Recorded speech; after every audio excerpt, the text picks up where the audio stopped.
जो कि गूगल का काफ़ी सारे प्रोजेक्ट थे, अच्छा भी था। लेकिन उसमें क्या था कि मेरे को कुछ भी टेक्निकल टर्म्स में यूज़ नहीं कर पा रही थी। अपनी कुछ भी टेक्निकल स्किल्स में यूज़ नहीं कर पा रही थी, तो जब भी मैं ऑफ़िस से आती थी तो मैं सैटिस्फाई नहीं थी अपनी जॉब से, तो I was not happy that time. तो मैं आने के बाद अपना कॉलेज टाइम पे जो मुझे इंटरेस्ट था कोडिंग में, तो मैं उसको करती थी डेली बेसिस पे। आज के आईटी मार्केट को देखते हुए अगर आप भी कोई फ्यूचरिस्टिक रोल को क्रैक करना चाहते हो तो ये पॉडकास्ट आपके लिए है। इस पॉडकास्ट में मेरे साथ है दृष्टि रावत, जिन्होंने सपोर्ट रोल से डेटा साइंस रिलेटेड रोल में ट्रांजिशन किया। इस पॉडकास्ट में हमने डिस्कस किया कि उनके साथ साथ क्या क्या चैलेंजेस आए और वो उन्होंने क्या क्या लर्निंग करी, उन्होंने किस प्लेटफॉर्म की हेल्प ली और उनकी थ्रू आउट जो स्ट्रगल की जर्नी थी वो कैसी थी। इस पॉडकास्ट में बहुत सारी लर्निंग मिलेगी आपको, साथ ही साथ आप बहुत कुछ सीख के जाओगे इसमें से। तो एक रिक्वेस्ट है, पॉडकास्ट को शुरू से लेके एंड तक जरूर देखना और वीडियो अच्छा लगे तो लाइक ज़रूर कर देना। और एक रिक्वेस्ट कि यार चैनल पे आप आते हो, वीडियोस देखते हो, चैनल को सब्सक्राइब नहीं करते, आपसे रिक्वेस्ट है चैनल को भी सब्सक्राइब करो। ऐसा ही कंटेंट मैं आगे लाता रहूँगा जिससे आपकी भी हेल्प होती रहे। तो सीधा चलते हैं पॉडकास्ट पे। थैंक यू सो मच दृष्टि for coming in this podcast. तो सबसे पहले स्टार्ट करते हैं आपके इंट्रोडक्शन के साथ। अपने बारे में थोड़ा बताइए, आप क्या करती हैं, कहाँ से हो, अभी क्या कर रहे हो और आपकी रोल्स एंड रिस्पॉन्सिबिलिटीज़ क्या हैं। Thank you so much Paras for inviting me. My name is दृष्टि रावत और मैं गुड़गांव में रहती हूँ। और मैंने 2017 में अपना स्कूलिंग कंप्लीट कर लिया था। उसके बाद मैंने बीसीए में एडमिशन लिया इन द गुरुग्राम यूनिवर्सिटी से, और 2020 में मेरी बीसीए भी कंप्लीट हो गई थी। उसके बाद मैंने एमसीए में एडमिशन लिया 2021 में, और फिर उसके बाद मैंने बीसीए में एडमिशन लेते ही मैंने टेक महिंद्रा भी ज्वाइन कर लिया था। और फिर उसके बाद मेरा 2022 में मेरा एमसीए कंप्लीट हो गया था। और फिर ऑलमोस्ट मुझे 3 इयर्स का एक्सपीरियंस है टेक महिंद्रा में, और राइट नाउ मैं स्विगी में अभी वर्किंग हूँ। तो अभी स्विगी में आपकी क्या प्रोफाइल है? स्विगी में मैं अभी कैटेगरी एग्जीक्यूटिव हूँ। और ओके। हाँ, यहाँ पे हमारे पास मैं इंस्टामार्ट के लिए काम करती हूँ बेसिकली।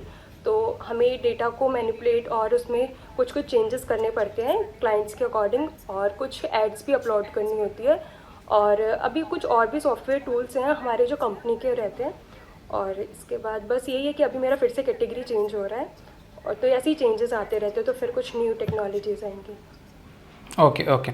सो आपने एक चीज़ बताई कि आपने बीसीए के ड्यूरेशन में ही आपको टेकएम में जॉब मिल गई थी, एमसीए की राइट? ड्यूरेशन में। एमसीए के ड्यूरेशन में, राइट? राइट। सो एमसीए के ड्यूरेशन में जब आपको जॉब मिली तो क्या क्या आपको स्ट्रगल करना पड़ेगा और क्या रीज़न था आपने जॉब के लिए स्विच किया? जब आपका प्लान था मैं एमसीए करने वाली हूँ, फिर भी आपने क्यों टेकएम में जॉब करी?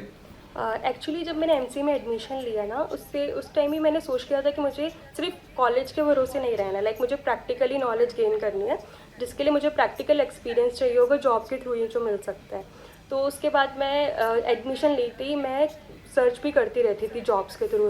There are such like LinkedIn में, naukri.com पे, किसी प्लेटफॉर्म में, हर प्लेटफॉर्म पे मैं सर्च करती थी जॉब्स के लिए।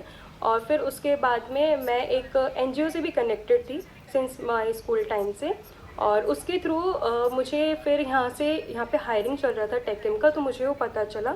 और फिर मैंने वहाँ पे अपना रिज्यूमे दिया और वो शॉर्टलिस्टेड हो गया। उसके बाद फिर इंटरव्यूज़ हुए 2 राउंड्स के, और फिर मैंने वो सिलेक्ट कर लिया था। बट एक चीज़ मैं पूछना चाहूँगा यहाँ पे कि लाइक आपकी जॉब भी है, ठीक है, आप एमसीए भी कर रहे हो, आपके पास एक अच्छी जॉब भी मिल गई थी, फिर आपको किस चीज़ ने मोटिवेट किया कि यार नहीं नहीं कुछ पढ़ते हैं? जैसा कि हमने ऑफलाइन डिस्कशन किया था, आपने बताया कि मैंने स्टडीज़ करी, उसके ड्यूरेशन में ही फिर मैंने डेडिकेटेड कोर्स भी परचेज़ किया, प्रोग्राम के साथ गई, तो क्या चीज़ आपके लिए मोटिवेशन की तरह वर्क कर रही थी उस टाइम? हाँ, एक्चुअली जब मैं जॉब कर रही थी टेक महिंद्रा पे, वहाँ पे मैं एसोसिएट कस्टमर सपोर्ट पे कर रही थी रोल पे, बैक एंड प्रोसेस था। और जो कि गूगल का काफ़ी सारे प्रोजेक्ट थे, अच्छा भी था।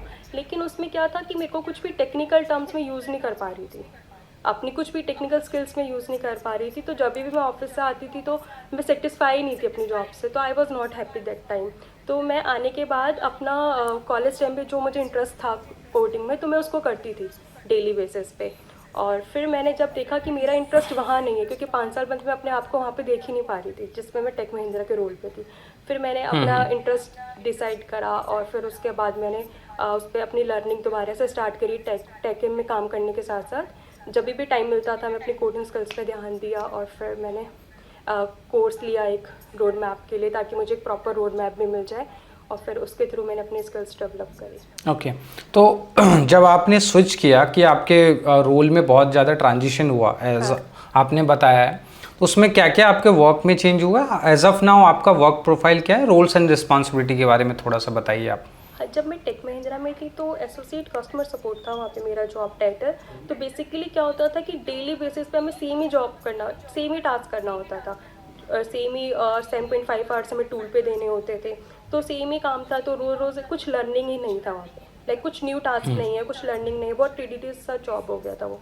और जहाँ पे मैं अभी वर्किंग हूँ तो यहाँ पे मेरे को हर दिन कुछ नया करने को मिलता है, हर दिन कुछ नया आता है, कुछ नई रिक्वायरमेंट आती है, कुछ नई टेक्नोलॉजीज आती है, उसके थ्रू फिर मुझे डील करना होता है। तो एक चैलेंजिंग भी है, लेकिन मुझे इसमें इंटरेस्ट आ रहा है। लाइक उसमें सेम जॉब टाइम था, सेम टास्क था, और इसमें सब कुछ डिफरेंट है। Okay, nice nice. अभी आपने मुझे ऑफलाइन बताया कि आपने किसी प्रोग्राम में इनरोल किया था और उस प्रोग्राम में आपने अराउंड 6 मंथ का टाइम दिया था अपना, तो वो प्लेटफॉर्म क्या था और आपकी 6 मंथ की जर्नी कैसी थी वो भी बताइए आप एक बार। ओके, सो मैंने लास्ट ईयर 2023 में अगस्त में मैंने कोर्स ज्वाइन करा था डेटा साइंस बूट कैम्प का ऑर्टन स्कूल से। और इसमें मैंने 6 मंथ्स का ही कोर्स था कम्प्लीटली। तो ये बहुत ही बेसिक से स्टार्ट हुआ था इनिशियल स्टेज पे, उसके बाद ये एडवांस लेवल पे चलता गया। तो इसमें क्या होता था, वीकेंड्स क्लासेस होती थी हम लोगों की, ताकि हम वीकडेज में अपना ऑफिस भी साथ साथ कर सके। तो वीकेंड क्लासेस होती थी और इनिशियली स्टार्ट था तो इससे हमें प्रॉब्लम भी नहीं हुई ज़्यादा, क्योंकि स्क्रैच से फंडामेंटल से स्टार्ट करा था। और फिर ये धीरे धीरे हमारे एडवांस लेवल तक गया। फिर उसके बाद हमारी सॉफ्ट स्किल्स पे भी ध्यान दिया गया, लाइक प्रेजेंटेशन सेशंस होते थे। और फिर इसके बाद हमारा धीरे धीरे जैसे मॉक इंटरव्यूज़ होने लगे, तो जिससे कि हम इंटरव्यूज़ के लिए भी प्रिपेयर होते गए। और फरवरी 2024 में मेरा ये कोर्स कंप्लीट हो गया था। और उसके बाद फिर जॉब असिस्टेंट हमें लोगों को मिला उसका। Nice nice. तो इसमें आपने जैसे बताया कि लाइक ट्रेनिंग, कोर्स मटेरियल, वो सब चीज़ तो एक तरफ है, बट होता क्या है कि लाइक आजकल हर जॉब में प्रोजेक्ट्स की बहुत डिमांड होती है। तो क्या आपको प्रोजेक्ट्स से अराउंड भी कुछ असिस्टेंस मिला? आपने क्या क्या प्रोजेक्ट्स पे काम किया? और कुछ एक प्रोजेक्ट आप बता सकते हो जो बहुत इंटरेस्टिंग था आपके लिए? हाँ, प्रोजेक्ट भी यहाँ पे हमने 3 से 4 प्रोजेक्ट्स करे थे। और कुछ 3 प्रोजेक्ट्स है जो कैप्स्टोन प्रोजेक्ट थे उन लोगों के। और हमें वीकेंडली क्या होता था कि प्रेजेंटेशन सेशंस होते थे, जिसमें हमारे को जो भी असेसमेंट और जो भी प्रोजेक्ट्स देते थे तो उसको हमें प्रेजेंट करना होता था क्लास के सामने। तो एक प्रोजेक्ट था जो कि बहुत इंटरेस्टिंग लगा था मुझे, वो था सेल्स एनालिसिस में। उसमें हमारी जो स्किल्स यूज़ हुई थी MySQL, power BI and Python use हुई थी। तो MySQL के से हमने डेटा पूरा फेच करा था, पूरा लोड करके क्लीन अप करके। फिर पाइथन की कुछ लाइब्रेरीज हमने यूज़ करी थी उसमें, C1, मैटप्लॉटलिब और पांडास। उसके बाद में हमने पावर BI का यूज़ करके एक इंटरेक्टिव और क्रिएटिव सा डैशबोर्ड बनाया, ताकि जिससे हम क्लाइंट को बहुत ईजिली अपनी बात को समझा सकें एक मोर इंटरेक्टिव वे में। तो पावर BI का हमने वहाँ पे फिर यूज़ करा था। इंटरेस्टिंग। तो आपको ये प्रोजेक्ट में काफ़ी हेल्प मिली आपकी जॉब में, करंट जॉब में, इस प्रोजेक्ट से? यस, मैंने यही प्रोजेक्ट उनको डिस्क्राइब करा था अपना। Nice nice.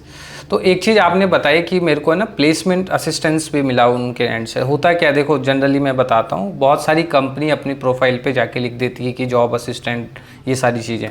बट आप थोड़ा सा मुझे बता सकते हो कि जॉब असिस्टेंट जो आपको मिली वो किस तरह से, मतलब एग्जैक्ट क्या उसका फॉलोअप था, आपको कैसे कंपनीज के साथ टाई अप करवाया जाता था, वो सारी थोड़ी सी डिटेल्स अगर आप दे सकें।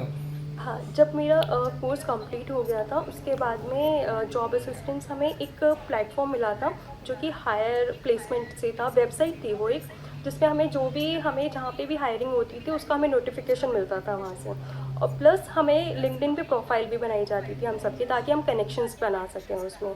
और हमारे रिज्यूमे बिल्डिंग हुआ था, जिससे हमारा रिज्यूमे बहुत इंटरेक्टिव लगे इंटरव्यूअर को। तो उसके बाद में जैसे ही नोटिफिकेशन आता था हम लोग उस पर अप्लाई करते थे।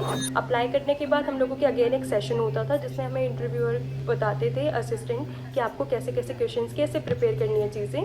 फिर उसके बाद में जब भी हमारा सिलेक्शन हो जाता था उसके बाद एक असिस्टेंट मिलता था जो कि थ्रू आउट योर प्रोसेस हमारे साथ में रहेगा, जब तक आपको ऑफर लेटर ना मिल जाए। वही कंपनी से इंटरेक्टिव करेगा आपके लिए हर एक चीज़ें। तो placement was very really helpful at that time. Nice nice. ये है कि एंड टू एंड इनको हेल्प मिली है, like from the study to job assistant. बहुत अच्छा लगा मेरे को सुन के। और लाइक आप मुझे कुछ चैलेंजेस बताओगे, like may be it's from the BCA to MCA जब आपने ट्रांजिशन किया, और जब आप MCA के थ्रू जब टेक कैम्प में भी काम कर रहे थे तो आपका माइंडसेट देखो क्या होता है कि करने को मुझे भी पता है कि रोड मैप ऐसे होगा, बट कई बार हमारा माइंडसेट अप्रोच बहुत इंपॉर्टेंट होता है किसी चीज़ को अचीव करने के लिए, राइट। तो बहुत सारे आपके आसपास लोग होंगे जो ये सोचते होंगे कि मैं भी डेटा साइंस में जाना चाहता हूँ या जाना चाहती हूँ, बट वो सोच के रह जाते हैं। उनका माइंडसेट ऐसा नहीं होता है कि मैं एफर्ट डालूँ, नेक्स्ट स्टेप लूँ कि मैं चाहे मैं खुद से स्टडी करूँ या मैं किसी कोर्स में जाके एनरोल करूँ। तो वो माइंडसेट क्या था आपका, मतलब कोई मोटिवेशन लाइक यार एक तो मनी ऑफ कोर्स वो तो होता ही है, प्लस एक माइंडसेट भी होना ज़रूरी है, उसके बारे में थोड़ा सा बताओ। हाँ, जब मैं MCA कर रही थी उस टाइम पे जब मैंने जॉब का डिसीज़न भी लिया था, एक्चुअली उस टाइम पे कोविड भी चल रहा था और कोविड की टाइम पे मोस्टली सब चीज़ें हमारी ऑनलाइन हो गई थी। तो हमारी क्लासेस भी हम नहीं लेते थे, मतलब कॉलेज नहीं जाना होता था, ऑनलाइन क्लासेस होती थी। और फिर जो जॉब भी मिला था मुझे वो भी मेरा वर्क फ्रॉम होम ही मिल गया था। तो थोड़ा मेरे को ईजी हो गया था दोनों चीज़ों को बैलेंस करने के लिए, क्योंकि सब चीज़ें वर्चुअली चली गई थी। तो मैं वहाँ से अपने अपने जो भी क्लासमेट्स होते थे उनसे भी इंटरेक्ट कर लेती थी और जो भी मेरे ऑफिस के कलीग्स होते थे उन लोगों से भी, तो थोड़ा सा इजी हो जाता था। मेनली क्या होता था कि मैनेज करना थोड़ा चैलेंजिंग होता था, क्योंकि ऑफिस का प्रेशर भी रहता था और फिर MC के प्रोजेक्ट्स भी रहते, क्योंकि वो भी एक रेगुलर डिग्री थी, डिस्टेंस नहीं था। तो उस केस में क्या होता है, आपका डेडिकेशन ही चाहिए होता है कि आप कितने अपने काम को लेके डेडिकेट हो और कितना आपके अंदर डिटर्मिनेशन भी है उस काम को करने के लिए। मेनली वही देखा जाता है। तो आपको टाइम मैनेज करना बहुत आना चाहिए, लाइक टाइम मैनेजमेंट स्किल्स अच्छी होनी चाहिए कि आप अपनी चीज़ों को कहाँ कहाँ कैसे टाइम दे रहे हैं। अपने पढ़ाई, अपनी स्टडीज़ को भी आपको उतना ही टाइम देना है, अपनी जॉब प्रोफाइल को भी देना है, ताकि सब चीज़ें मैनेज हो पाए। राइट। बहुत इंटरेस्टिंग बताया कि लाइक टाइम मैनेजमेंट तो देखो व्यूअर्स बहुत इंपॉर्टेंट होता है, ये ना कि मेरे लिए ना आपके लिए, सबके लिए टाइम मैनेजमेंट बहुत इंपॉर्टेंट है। एक बहुत बड़ा लेसन ले सकते हैं अपन इस वीडियो से कि टाइम मैनेज करो और फर्स्ट स्टेप लो। लाइक जैसे दृष्टि ने लिया अपना फर्स्ट स्टेप, इतनी प्रॉब्लम थी, उनको पता था कि चारों तरफ कहीं ना कहीं मेरा टाइम मैनेज करने में मुझे मुश्किल होगी, बट स्टिल दृष्टि ने वो ट्राई किया और उन्होंने देखो आज इनको एक नई जॉब मिल गई है। बट एक क्वेश्चन दृष्टि, लाइक मैं आपसे एग्जैक्ट फिगर नहीं मांग रहा सैलरी की, बट जैसे आपने ये कोर्सेज किए, देन आपने नई जॉब ली, तो अगर आप मुझे रफ आइडिया लाइक आपको कितना % इंक्रीमेंट मिल गया आपकी पुरानी जॉब से, वो एक मोटिवेशन की तरह हमारे व्यूवर्स के लिए वर्क करेगा। ओके, सो पुरानी कंपनी टेक महिंद्रा में जब मैं वर्किंग थी तो उस टाइम पे कोविड भी था, तो मैं बहुत ही कम रेंज पे वहाँ पे हायर हुई थी, बहुत कम सैलरी पैकेज पे। और 3 इयर्स तक भी वो मतलब वो बहुत 90 to 20 इंक्रीज़ हुआ था मेरा। और जब मैंने स्विगी में यहाँ पे मेरा मुझे ऑफर लेटर मिला, तो it's like 100% hiring for me. उस चीज़ से कम्प्लीटली पूरा 100% हायर वो मिला था मुझे इंक्रीमेंट। आपके लिए तो विन विन सिचुएशन हो गई थी, राइट? तो अभी कैसे हो, आपने क्या सोचा है फ्यूचर में कि कैसे आगे अप्रोच करना है, और कुछ गोल्स हैं आपके? हाँ, अभी तो जिस फील्ड में मैं हूँ डेटा साइंस, तो उसमें तो हर दिन न्यू टेक्नोलॉजीज़ आती है, तो अपने आप को पूरा अपडेट रखना उन टेक्नोलॉजीज से, ताकि आप और ग्रोथ में आपको हेल्प मिल सके, राइट। कहीं पे भी हम एक जगह पे स्टॉप रह के नहीं रख सकते कि हाँ मुझे इतना आ गया और इसी में सब कुछ हो जाएगा। तो एवरीडे हम लोगों को लर्निंग करनी रहनी पड़ेगी, नया स्किल्स अडेप्ट करते रहो और आगे चलते रहो। और कुछ लाइक कुछ 2-3 टिप्स आप देना चाहते हो हमारे व्यूवर्स को, जो भी एक फ्रेशर है या जिन्होंने जस्ट अभी कंपनी ज्वाइन करी है, कुछ ऐसी लर्निंग्स है आपकी थ्रू आउट अभी तक करियर में जो आपके लिए बहुत अच्छी रही? Tips is time management is very important. You have to prioritise your task which is your more important to you, and being a fresher, resume building is also very important, क्योंकि it's a first impression towards the interviewer। और third is projects, जितना हो सके उतने projects बनाओ, क्योंकि project से ही हमें बहुत सारा एक्सपीरियंस मिलता है टेक्निकली भी, हम जब स्किल्स को यूज़ करते हैं, और जिससे मोर कॉन्फिडेंट आप में बिल्ड होगा। Okay, thank you Drishti for giving your time. I really enjoy talking to you. मुझे बहुत सारी चीज़ें पता चली। आई होप व्यूवर्स की भी बहुत ज़्यादा हेल्प हुई होगी इस वीडियो से, और स्पेशली आपने जो लास्ट में 3 टिप्स दी है बहुत इंपॉर्टेंट है सबके लिए। एंड फ्रेंड्स, अगर आप भी ऑर्डिन स्कूल के बारे में और जानना चाहते हो, उनके प्रोग्राम के बारे में जानना चाहते हो, तो मैंने डिस्क्रिप्शन में उनका लिंक दिया है, आप जाके चेक कर सकते हो। थैंक यू सो मच दृष्टि। थैंक यू व्यूवर्स, मिलता हूँ आपसे नेक्स्ट वीडियो में, तब तक के लिए गुड बाय।